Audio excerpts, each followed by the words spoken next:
Students, hello friends.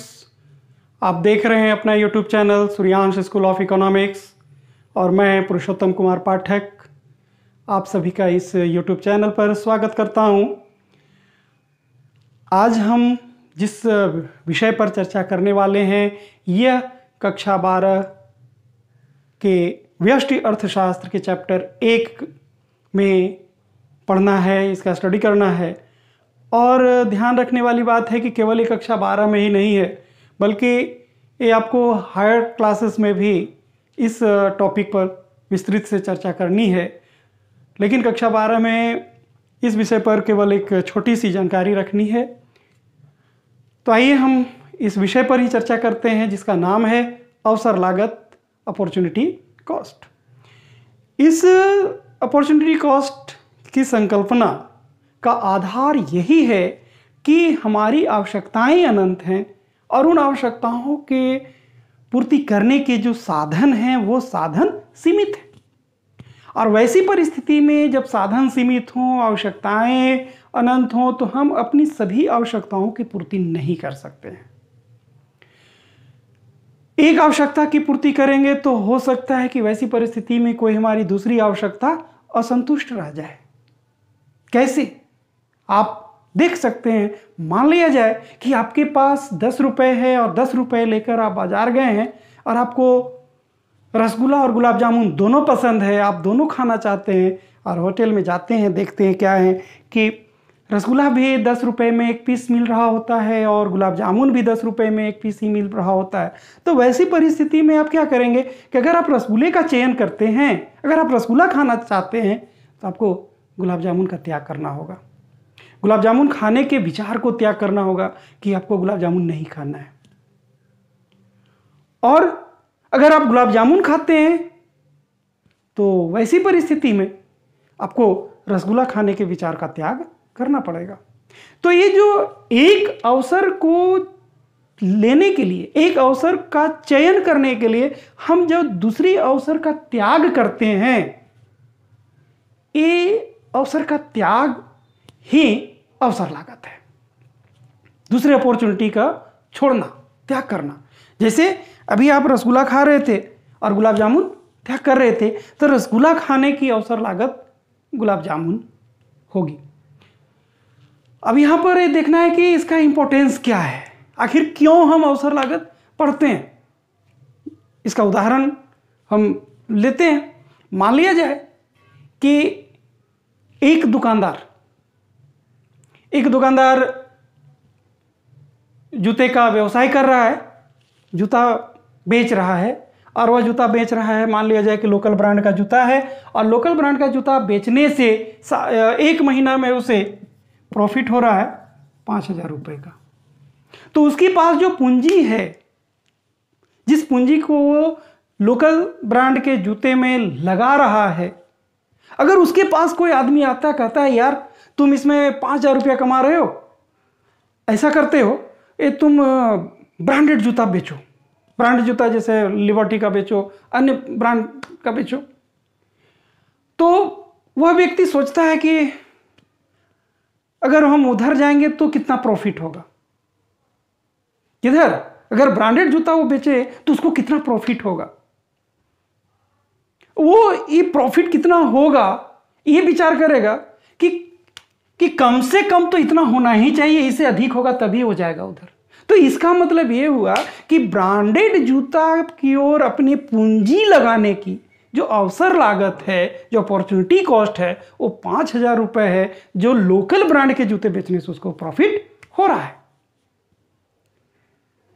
तो अब यहां पर देखिए, अवसर लागत की अगर आप परिभाषा की बात करेंगे तो इसका मतलब है कि आप जो अवसर का त्याग कर रहे हैं, तो केवल एक ही अवसर का त्याग आप नहीं करते हैं, आप कई अवसर का त्याग करते हैं। जैसे अगर 10 रुपए में आप रसगुल्ला गुलाब जामुन, तो वहां पर पेड़े का भी विकल्प मौजूद है, वहां समोसे का भी विकल्प मौजूद है, वहां कचौड़ी का भी विकल्प मौजूद है।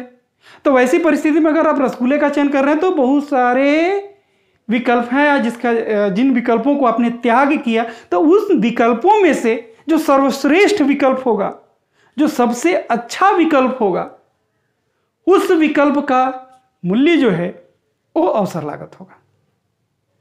सर्वश्रेष्ठ विकल्प। तो कैसे हम पकड़ेंगे सर्वश्रेष्ठ विकल्प, कौन है हमारा सर्वश्रेष्ठ विकल्प? तो आइए देखते हैं एक उदाहरण से। मान लिया जाए कि एक व्यक्ति को 3 जगह से नौकरी का ऑफर मिलता है, एक ए, एक बी और एक सी। ए से मासिक वेतन उसका मिलने वाला है 5,000 रुपये, मतलब अगर वो ए जगह काम पकड़ता है तो उसको महीने का 5,000 रुपया मिलेगा। बी जगह अगर वो काम पकड़ता है तो यहाँ पर उसको काम मिलेगा 6,000 रुपये, 6,000 रुपीज़। और अगर वो सी का चयन करता है, सी जगह जो ऑफर है उसमें उसको वेतन मिलने की संभावना है 7,000 रुपये। अब चूंकि व्यक्ति एक है, समय भी उसके पास एक ही समय में तीनों जगह काम करना है, तो वह तीनों जगह वो काम नहीं कर सकता है। समझ में आ रही बात कि वो तीनों जगह काम नहीं कर सकता है। ए में भी काम करेगा, बी पर भी काम करेगा, सी पर भी काम करेगा, वो ऐसा नहीं कर सकता है।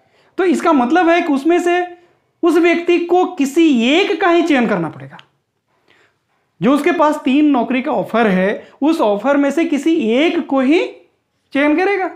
मान लिया जाए कि यह सी का चयन करता है, तो सी का चयन करने का मतलब है कि ए और बी का वो त्याग कर रहा है। तो अब ए और बी का त्याग कर रहा है तो यहां पर देखना पड़ेगा कि ए और बी में जो विकल्प जिसका त्याग किया है उसमें सर्वश्रेष्ठ विकल्प कौन सा है। तो सर्वश्रेष्ठ विकल्प कौन सा होगा? जिस विकल्प में उसे अधिक इनकम होने की संभावना थी।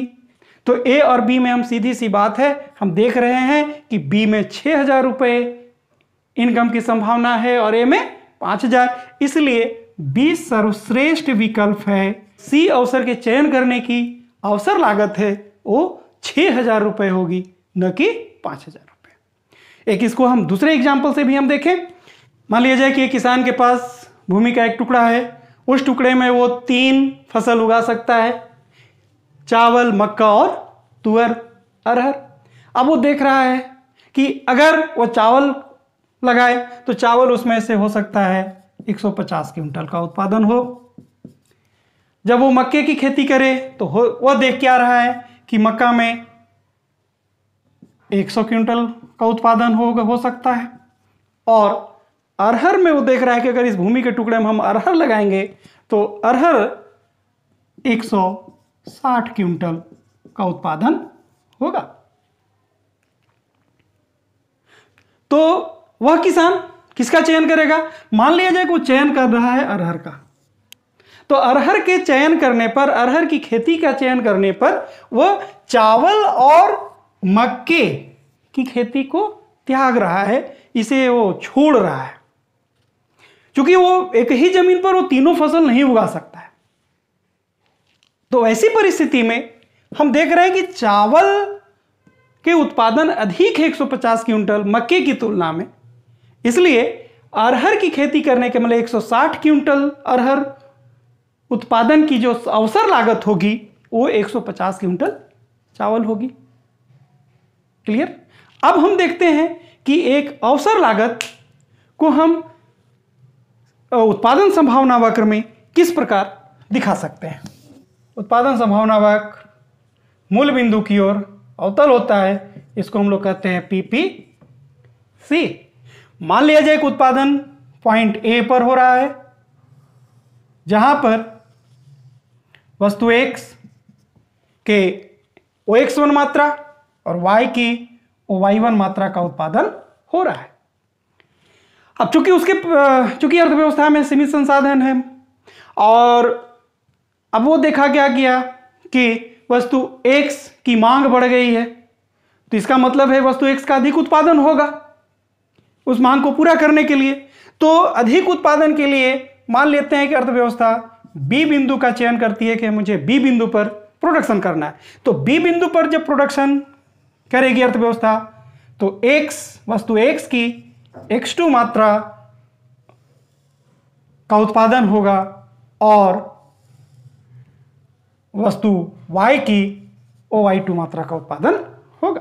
तो यहां पर हम देख रहे हैं कि वस्तु X के उत्पादन में X1 X2 की वृद्धि करने पर वस्तु Y की Y1 Y2 मात्रा का त्याग करना पड़ रहा है। तो हम ये कहेंगे कि वस्तु x की x1 x2 मात्रा के उत्पादन की अवसर लागत वस्तु y की y1 y2 मात्रा है। तो इसको हम इस रूप में भी परिभाषित कर सकते हैं कि वस्तु x के उत्पादन की अवसर लागत वस्तु y की वह मात्रा है जिसे एक उत्पादक त्याग करता है। x के उत्पादन में x1 x2 बढ़ाने के लिए हमें y1 y2 का त्याग करना पड़ रहा है। अगर हम यूं कहें कि अगर वस्तु x के एक इकाई में हम वृद्धि करें तो वस्तु y के उत्पादन में कितनी कमी करनी पड़ेगी। हम इसको न्यूमेरिकली देखें तो मान लिया जाए कि यहाँ x1 x2 में मान लिया जाए कि यहाँ 10 है, यहाँ 15 है, यहाँ पर मान लिया जाए 30 है और यहाँ पर मान लिया जाए 20 है। एग्जाम्पल है, मान ले रहे हैं। तो यहाँ पर हम क्या देख रहे हैं, कितना परिवर्तन हो रहा है, तो 5 इकाई का।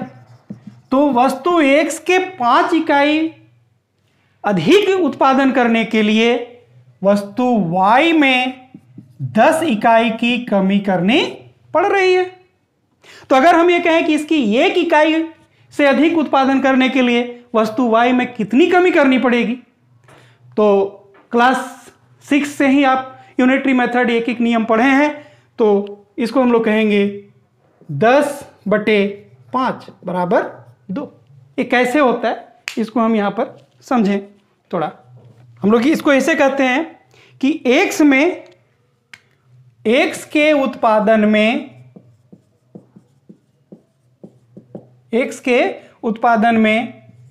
x1 x2 की वृद्धि करने के लिए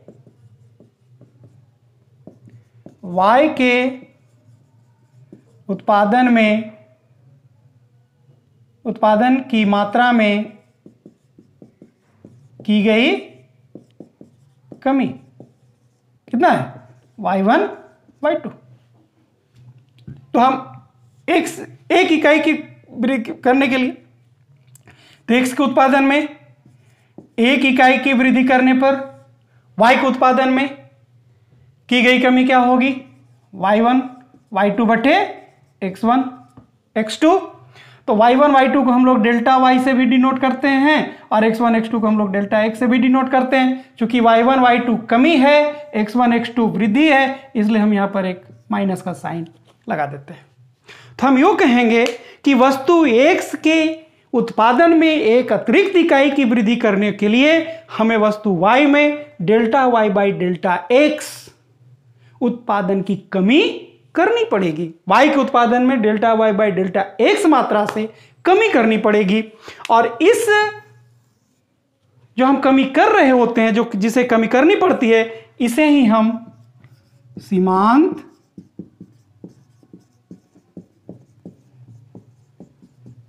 अवसर लागत कहा जाता है। तो सीमांत अवसर लागत का मतलब क्या है, वस्तु x के उत्पादन में एक अतिरिक्त इकाई से वृद्धि करने पर वस्तु y के उत्पादन में जितनी कमी होती है उसे हम सीमांत अवसर लागत कहते हैं, मार्जिनल अपॉर्चुनिटी कॉस्ट कहते हैं। और सीमांत अवसर लागत जो है वह प्रोडक्शन पॉसिबिलिटी कर्व, उत्पादन संभावना वक्र के किसी भी बिंदु पर अगर हम एक टेंजेंट खींचे, स्पर्श रेखा खींचे, तो उस स्पर्श रेखा की ढाल है। Slope of PPC is called marginal opportunity cost, MOC, marginal opportunity cost. मतलब उत्पादन संभावना वक्र की ढाल ही सीमांत अवसर लागत कहलाती है। तो सीमांत अवसर लागत हम कैसे ज्ञात करेंगे, एक तालिका से हम देखें। ये तालिका दी हुई है जिसे हम लोग उत्पादन संभावना तालिका कहते हैं। इस तालिका के बारे में आप पिछले वीडियोस में आप देखे हैं। यहां पर देखिए x के उत्पादन में वृद्धि हो रही है 0, 3, 6, 9, 12 और 15 विभिन्न संभावनाओं में, और y का उत्पादन हो रहा है 40, 34, 27, 19, 10 और 0। तो यहाँ पर हम देख रहे हैं कि x के उत्पादन में वृद्धि हो रही है और y के उत्पादन में कमी हो रही है। तो इसका मतलब है कि उत्पादन संभावना वक्र ऋणात्मक ढाल वाली है। अब यहां पर हम देखेंगे कि x में परिवर्तन मतलब वृद्धि, x में वृद्धि को हम लोग डिनोट करते हैं डेल्टा x से, और दूसरा है y में कमी को हम लोग डिनोट करते हैं माइनस डेल्टा y से। कमी है इसलिए हम माइनस यहां लगाएंगे नहीं, डेल्टा y से ही काम हो जाएगा। और फिर इन दोनों का अनुपात हम यहां निकालेंगे, delta y by delta x। अब यहां देखिए पहली संभावना में तो कोई परिवर्तन नहीं हो रहा है, तो इसलिए पहली संभावना में कोई परिवर्तन नहीं है, इसका मतलब हम डैश कर दिए। अब दूसरी संभावना में देखिए कि x में कितना परिवर्तन हुआ, x के उत्पादन में कितनी वृद्धि हुई, 3, तो हम यहां लिख दिए 3। सी संभावना पर गए तो कितनी वृद्धि हुई, 3, तो फिर 3 लिख दिए। इस तरीके से सब में 3 होगा। अब y में देखिए कितनी कमी आई, 40 में 34, 40 से 34 हुआ तो घटा 6, 34 में 34 था पहले, 34 से अब घट के हुआ 27, तो कितनी कमी आई, 7। यहां कितनी कमी आई, 8 की कमी आई। यहां कितनी कमी आई, 9 की कमी आई। और यहां कितनी कमी आई, 10 की कमी आई। तो y में कमी, अब इसको क्या करते हैं, delta y by delta x निकालते हैं। तो delta y by delta x होगा 6/3 बराबर 2, 7/3, 8/3, 9/3 और 10/3। अब यहां क्या देख रहे हैं, यहां हम ये देख रहे हैं कि delta y by delta x का जो मान है वो बढ़ रहा है, 6/3 सबसे छोटा है और 10/3 सबसे बड़ा है। इस तरीके 6/3 छोटा है 7/3 से, फिर 7/3 छोटा है 8/3 से। तो हम यहां देख रहे हैं कि सीमांत अवसर लागत बढ़ रही है। तो सीमांत अवसर लागत जब बढ़ रही होती है तो उत्पादन संभावना वक्र का आकार अवतल होता है, जो आप देखें हैं। इसके अलावे भी सीमांत अवसर लागत चाहे तो स्थिर हो सकती है, चाहे तो फिर घटती हुई हो सकती है। अगर अब घटती हुई होगी तो कैसा आकार बनेगा, और स्थिर होगी तो कैसा आकार बनेगा, उस पर हम लोग अभी चर्चा करते हैं, देख रहे हैं। यहां क्या देख रहे हैं कि x के उत्पादन में वृद्धि हो रही है, y के उत्पादन में कमी हो रही है। लेकिन यहां कमी होने की जो दर है, जिस रेट से कमी हो रही है, वो स्थिर है। यहां पर 10 इकाई की कमी हुई, यहां 10 इकाई की, यहां 10 इकाई की, यहां 10 इकाई की, यहां 10 इकाई की, यहां भी 10 इकाई की कमी हुई। तो हम यहां पर जो अवसर लागत देख रहे हैं, यह सीमांत अवसर लागत स्थिर सीमांत अवसर लागत का उदाहरण है। तो सीमांत अवसर लागत स्थिर होती है, तो वैसी परिस्थिति में उत्पादन संभावना वक्र एक स्ट्रेट लाइन, एक सरल रेखा होती है, इस प्रकार से। इसको हम लोग x अक्ष, इसको y अक्ष, यहां पर वस्तु x और यहां वस्तु y। क्लियर? अब इसका ग्राफ बनाएंगे तो ऐसा ही तैयार होगा। अब दूसरी स्थिति है कि अगर सीमांत अवसर लागत घटती हुई होती है, जैसा कि हम एक एग्जांपल ले रहे हैं।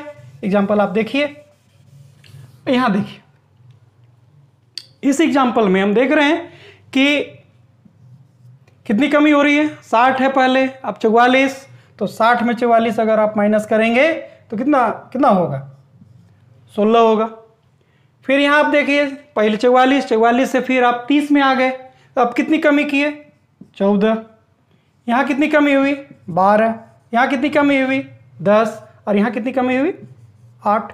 तो हम क्या देख रहे हैं कि लगातार हर उत्पादन संभावना, विभिन्न उत्पादन संभावना पर जब हम विचार कर रहे हैं, जब हम देखते हैं कि x में तो एक समान दर से हम वृद्धि कर रहे हैं, प्रत्येक में एक ही इकाई की वृद्धि हो रही है, लेकिन y के उत्पादन में लगातार कमी हो रही है। कमी होने में भी कमी होने की जो दर है वो घट रही है। पहले 16, फिर 14, फिर 12, फिर 10, फिर 8। यहां जो सीमांत अवसर लागत है वो घट रही है। तो जब इस प्रकार की स्थिति होगी तो एक उत्पादन संभावना वक्र का आकार इस प्रकार से लेगा, पी डैश। ए जो पीपीसी है, ए मूल बिंदु की ओर उत्तल है। उत्तल को हम लोग अंग्रेजी में कॉन्वेक्स कहते हैं। कॉन्वेक्स उत्पादन संभावना वक्र में जो हम मान्यता लेकर चले हैं वह है सीमांत अवसर लागत बढ़ती हुई होती है। क्यों होती है बढ़ती हुई सीमांत अवसर लागत? इसका हम एक एग्जाम्पल लेते हैं। मान लिया जाए कि दो ऑप्शन है हमारे पास, एक भवन बनाना और एक कृषि कार्य करना। तो हमारे पास जो साधन है उस साधन से हम चाहें तो कृषि कार्य कर सकते हैं या फिर भवन बना सकते हैं। तो कृषि कार्य में जो श्रमिक हैं, जो साधन लगा हुआ है, यही श्रमिक आएंगे भवन निर्माण में।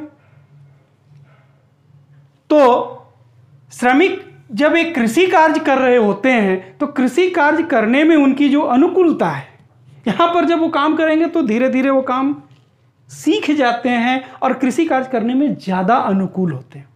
लेकिन जैसे ही हम उनको कृषि कार्य से हटाकर भवन निर्माण में लगाते हैं तो यहाँ पर उनकी कुशलता, यहाँ पर उनकी अनुकूलता कम हो जाती है। इसलिए यहाँ पर कार्य करने के लिए हमें ज़्यादा अधिक मात्रा में कृषि कार्य से साधनों को हटाकर भवन निर्माण में लगाना होगा। तो जब हम अधिक साधन वहाँ से हटाएंगे तो वहाँ उत्पादन क्या होगा? कम होगा। तो प्रत्येक साधन हर प्रकार के उत्पादन कार्य कर सकते हैं, लेकिन हर प्रकार के उत्पादन कार्य करने में उनकी अनुकूलता जो है वो एक रूप नहीं होती है। तो यही कारण है कि सीमांत अवसर लागत हमेशा बढ़ती हुई होती है, क्योंकि साधन हर प्रकार के उत्पादन कार्य के लिए अनुकूल नहीं होते हैं। आज इतना ही। उम्मीद है कि आज का यह वीडियो आपको पसंद आया होगा। अगर इस वीडियो को देखने में, पूरे क्लास में किसी भी जगह पर अगर आपको समझने में कोई कठिनाई महसूस हुई होगी तो उस कठिनाई को आप अवश्य हमारे कमेंट बॉक्स में लिखेंगे ताकि आपकी उस कठिनाई को दूर कर सकूं। तब तक के लिए आप मुझे इजाज़त दीजिए और आप बने रहिए Suryansh school of economics YouTube channel पर। धन्यवाद।